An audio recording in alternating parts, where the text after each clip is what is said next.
समुद्री जल खारा क्यों होता है? आप सोचे हैं आपका पसीना कैसा रहता है? नमक। देखिए, अगर कोई समुद्र बहुत बड़ा है तो उसका पानी ज्यादा खारा नहीं होगा। अगर कोई समुद्र छोटा है तो उसका पानी खारा। महासागर का जितना भी जल होता है खारा होता है, हम उसे पी नहीं सकते। अगर पिएंगे तो फिर हमारे शरीर में बीमारी आने लगेगी, डिहाइड्रेशन होने लगेगा। वो पानी जल्दी देर तक रहता नहीं है शरीर में, वो खारा पानी होता है। दूसरा, उसमें ज्यादा देर तक रहेंगे तो चमड़वा छोड़ा देता है आपला, बहुत ज्यादा उसका पानी क्या होता है? खारा होता है। ठीक है, अब समझिए ध्यान से, समुद्री जल खारा क्यों होता है? क्योंकि नदियां नमक को ले जाके समुद्र में गिरा देती हैं। हमारे अगल बगल के वातावरण में नमक बहुत ज्यादा है। आप सोचे हैं आपका पसीना कैसा रहता है? नमक। अभी पसीना जाता कहाँ है? जब तक नहाते नहीं है तब तक कहीं नहीं जाता है। आपके शरीर का पसीना वापस नहीं जा सकता है, कपड़ा सोख लेता है, नहीं तो आप लोग वह चकट के मैल बन जाता है यहाँ पे। अब वो सारा का सारा पसीना जब आप नहाते हैं है?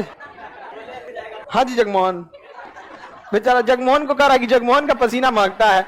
जगमोहन प्रिय विद्यार्थी है मेरा, समझ में आ गया कि नहीं आ गया? जगमोहन एकदम प्रिय विद्यार्थी है। अब ध्यान से समझिए, हमारा पसीना कैसा? नमकीन। गाय भैंस सब चीज का पसीना हम नहा लेते हैं, सारा नमकीन निकल गया, वो पानी नाली में गया, नाली से बड़े नाले में, नहर होते हुए नदी में। 140 करोड़ आदमी नहाया, किसी न किसी नदी में गया, वो बंगाल की खाड़ी में गया या अरब सागर में, फिर बना नमक।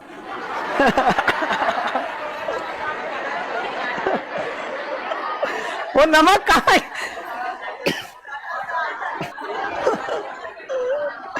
आगे सेंधा नमक खाने लायक है। देखिए, ऐसा नहीं है केवल वही नमक होता है, समुद्र में बहुत टाइप के नमक होते हैं, उसमें साधारण नमक होता है, लेकिन समुद्र में नमक बनने का मुख्य कारण नदियां हैं, क्योंकि समुद्र में कोई रहता ही नहीं।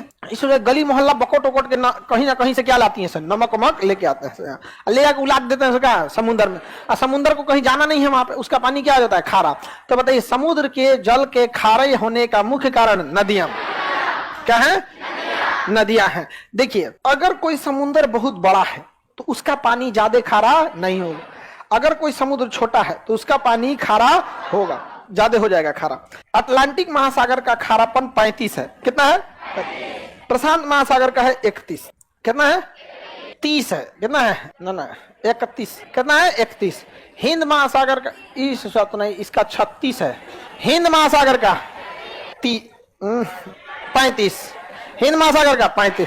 चलिए अब ध्यान समझिए, जितना बड़ा सागर रहेगा उसका खारापन उतना कम रहेगा। इसका परसेंटेज ऐसा साइन होता है, 2 लगा दिया जाता है खारेपन का। तो बताइए, प्रशांत महासागर का खारापन 31, अटलांटिक का 36, हिंद महासागर का 35।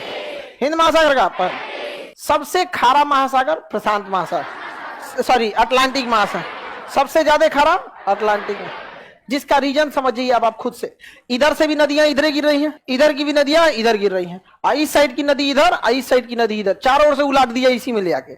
इसका पानी क्या हो गया? खारा। हिंद महासागर का खारापन 35। देखिए, ये सारा नदी जितना इधर से आ रहा है ना, सब इसको क्या बना देगा? खारा बना देता है। प्रशांत महासागर इतना बड़ा है कि कितनों खारा कीजिएगा वो पंचुचुरे लगता है, क्योंकि सबसे बड़ा महासागर है। तो महासागरों में सबसे कम लवणता प्रशांत, सबसे ज्यादा लवणता हाँ? और हिंद महासागर का 35। तो हिंद महासागर की लवणता को ही हम महासागरों की औसत लवणता मान लेते हैं। तो महासागरों की औसत लवणता 35।